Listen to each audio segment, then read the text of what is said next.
Tomorrow, Talladega, or car of tomorrow, period? It was different just for the fact that they didn't draft like the old cars, and they didn't really do a lot of the things that we're used to. I know Kyle had a tire trouble. Yeah, right. He had tire trouble. Yeah. So I like he crash tested it. Yeah, and I would tell you, it was good, and it was, and that's a good point because it was good for me. I cut a left rear tire going into turn 3 and turned around, and they got all the figures on it and stuff, and you hit and it pulls like 30 or 40 G's when it hits and all that stuff. But really, I was not sore.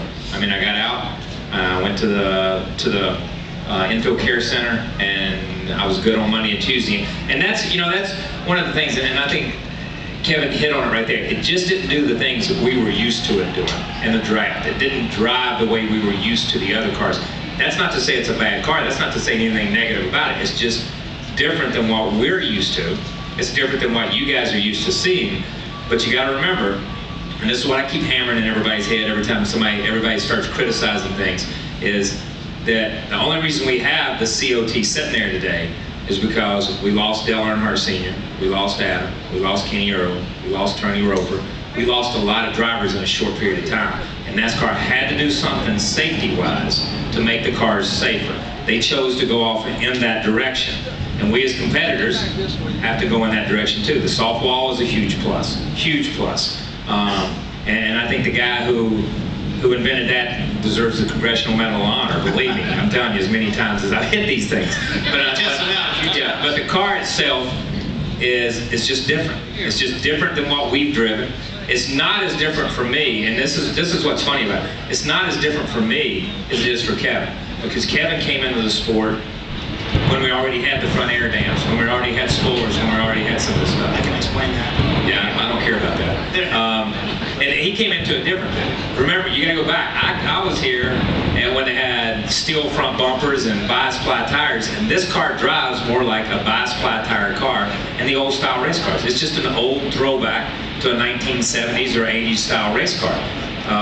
It's our job to figure out what makes them work and make better racing out of it. Talladega was the first time we've run it on anything over a mile track. We're going to spend all our time here Monday and Tuesday testing it on a 1.5-mile track. So I think the verdict's still out in a lot of ways. Even though you can point out races and say that was bad, or that was good, or that was boring, or that was great, or whatever, the verdict's still got to be about halfway out. Do you feel safer in the car? Well, I mean, I feel safe in the car I'm in now, especially with the walls and everything that we've done with the seats. I mean, I think both cars you feel safe in the cars. But I think as we focus on one car and we're able to do all of our testing on one car, we're able to just consistently take the same car to the racetrack week in and week out. I think that's going to make it better for us too, to just understand what the car wants. Right now the teams are so spread so thin, working on the current car and the COT and just really trying to make things better on both ends. You're just going in 100 million different directions. So we came here and did the tire test, and I was really nervous to come out and what the car was going to drive like. Yeah. The car drove great. It just fell off really fast. Yeah, and which makes it different. And that's what the old cars did. Right. The old cars were notorious for falling off. And let me ask you a question just for you running Bristol. Did you like racing at a Bristol? I liked Bristol the way it was. Yeah, no, I did too. But I mean, did you enjoy it? I mean, you could pass at Bristol this time. Yeah, it was. From a driver, and my point was, from a driver's perspective, there was more passing in the Busch race, or in the truck race, and in the Cup race, right, and especially in the Cup race, than we've ever had at Bristol. Okay, so from a driver's perspective, you didn't have to wait for somebody to make a mistake. You could just drive around them on the outside, or try to drive around them on the outside, or make a move to the inside, and still bump them and get around them or whatever. But when the race was over with, you talked to a lot of the drivers, and a lot of the drivers were like, it was a fun night at Bristol. Okay, you talked to the fans and they thought it stunk.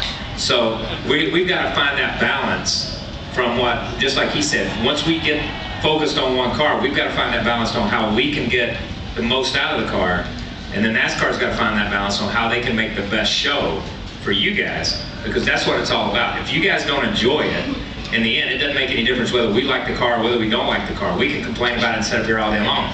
But if it's not good on the racetrack and you guys don't buy tickets, then we're out of business. And that's how simple it is. So we're still in that stage of trying to mold it, I think. Well, I know this. They're going to enjoy a good race on Sunday. It'll be a lot of fun. What we're going to do, guys,